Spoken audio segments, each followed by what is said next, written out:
These 5 mistakes are keeping you below 20K a month in commissions in sales. And if you keep wondering why you can't break through that 20K a month in sales, these 5 reasons are probably why. So in this video, I'm gonna break down these 5 reasons and exactly how to solve them so that instead you can actually start making the money that you wanna make in sales, consistently printing out the income you want to have. If you don't know me, hi, my name's Christian Jack. I generated over $100 million in sales revenue since 2021 in insurance, in high ticket sales, in software sales, and now I run a sales training community called the Sales Dojo, link down in the description if you want to check it out for free. And over the years, I've coached thousands of sales reps on these 5 mistakes in order to go earn well above 20K a month at this point. So let's get into it. Now, there was a time in sales where I wasn't making a lot of money. When I first started out, I was making all of these mistakes consistently, and over the course of my career, I started being able to see these mistakes and started solving them one by one. And systematically, I started making more and more in sales. I started doubling my commissions and then doubling them again and then doubling them again and then doubling them again, and got to the place where now I really don't have to make any more money in sales, which is pretty cool. And really what it took for me to overcome those things was just having people around me who could point them out, because the first step to solving any problem is just being aware of it. And so if you're not even aware of problems that you have, then how can you be expected to solve them? So in this video, I am going to try to make you aware of these problems. And if you're experiencing them, let's figure out a way to solve them together. Let's get into it.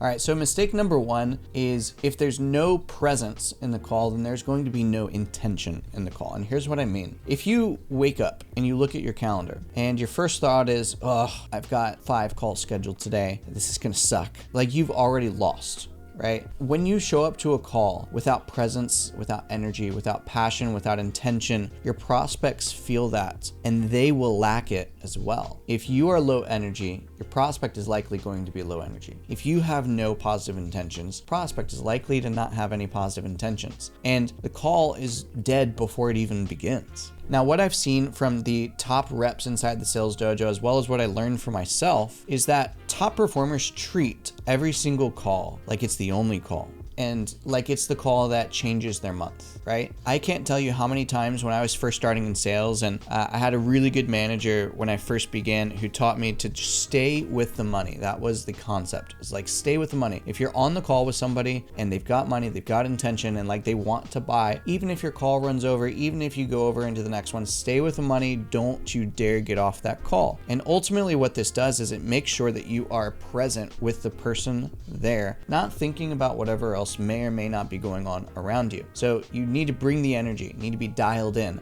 and you need to be leading the conversation. So if you really want to hit 20K a month, you can't afford to treat these calls like they're chores. You need to treat them like opportunities, because that's exactly what they are. Now, if they do still feel like chores, honestly, that's a different problem. You probably just need to be in a community of people that can inspire you again and remind you why you love sales. The dojo is honestly perfect for that. I hear that all the time inside the dojo, that people's fire, their passion has been reignited. So hit the link down below in the description and get a passion for sales again, because that's a big issue. Mistake number 2, though, is that generally most people leave their show rate to luck, right? Low show rate equals low income. And it's really that simple. But most closers who are stuck at like 5, 7, 10, even 15K a month aren't really struggling because of skill. They're often struggling because half their deals don't even show up. So how in the world are you going to make the money that you want to make? And it's the same thing for setters. If you're stuck at 5, 10K a month as a setter, it's probably just because your deals aren't even showing up. Your skill's probably decent, and there's some things that you could improve for sure. But the question is, like, how do you actually improve your show rate? You generally improve your show rate with discipline. Confirm all of your calls manually. Actually call your leads the day before, the morning of. Like, follow up with all of your no-shows to get them back on the calendar, because they obviously had some intention. Maybe they just forgot about it. You don't know. And just by fixing your show rate, like nothing else, just your show rate, that one metric, you might end up doubling your income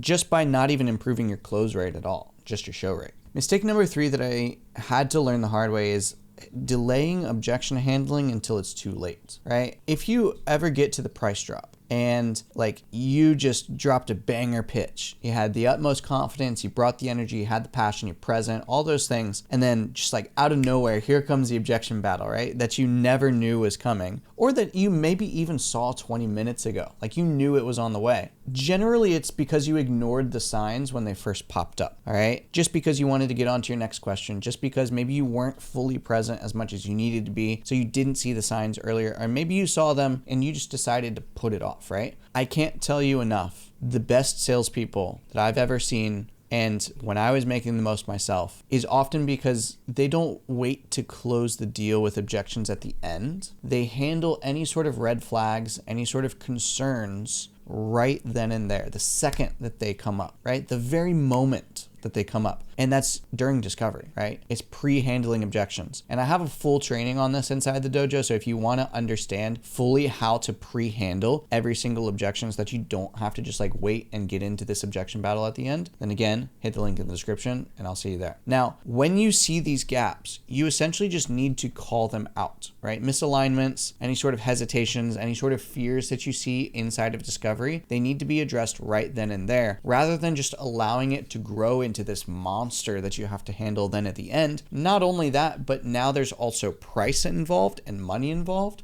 And most people, especially salespeople, and just especially everybody who hasn't gone through the work that, top reps have, money is a very emotional topic. See, I will drop 100K like no problem, but generally prospects don't feel the same way, right?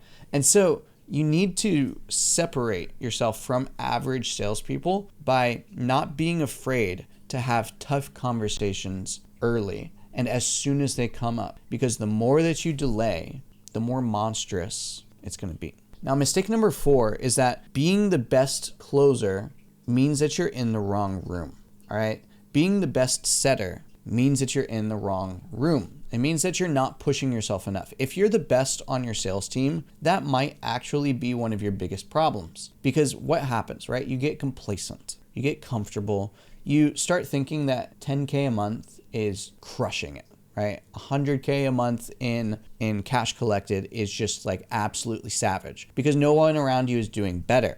But when you get around people like are in the sales dojo who are pulling in 20, 30, 40, 50, 60, 70, 80K a month, like they are right now, your standards completely change and your normal then becomes unacceptable. That 10K a month feels small. And that's really when you start to grow. It's a training that I call in the dojo the degree of normalcy. And that's really one of the biggest reasons why I even built the sales dojo, is to allow sales professionals like you to learn from other sales professionals, not just me who's made well over 100K a month, but other closers who are currently like just like you in the same offers as you, doing like 50K a month. Joe's doing 30, Daniel's doing 50, Justin just did 85, I think, this past month. And so when you're surrounded by that level of performance, there's only one thing that can generally happen, or maybe one of two things. You have to quit, which like probably isn't going to be what you end up doing because it's a super supportive community and we all love pushing each other. It's just a great environment. But what will more likely happen is you actually get pushed up to the next level and you'll be inspired and passionate about sales again. So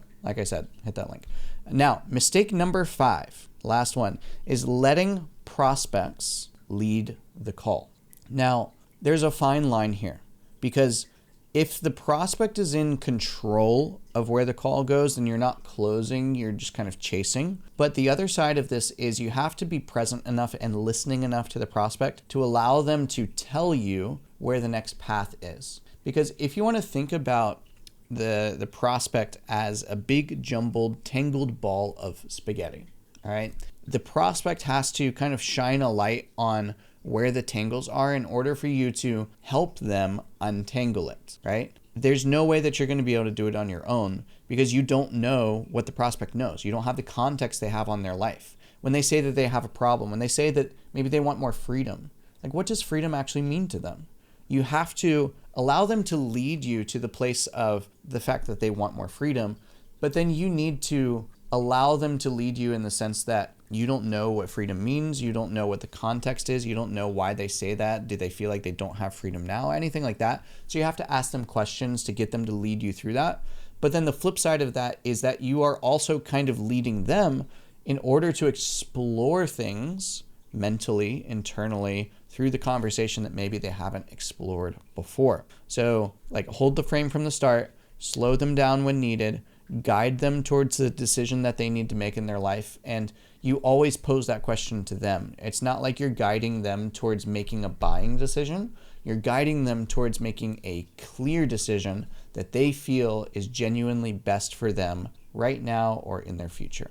All right, very, very simple. So if you're serious about becoming a truly great salesperson and making 20K a month or more in sales, then hit the link down in the description below. That is exactly why I joined the Sales Dojo. Most people end up doubling their commissions within the first 90 days or so. And we've got coaching calls every day. We've got the course material. We've got the community. Everything there is set up for you to succeed. And it's honestly really hard to fail. So if you'd like to just check it out, see what it's like with no downside, because there's a 7-day free trial, just hit the link down in the description below and I will see you inside.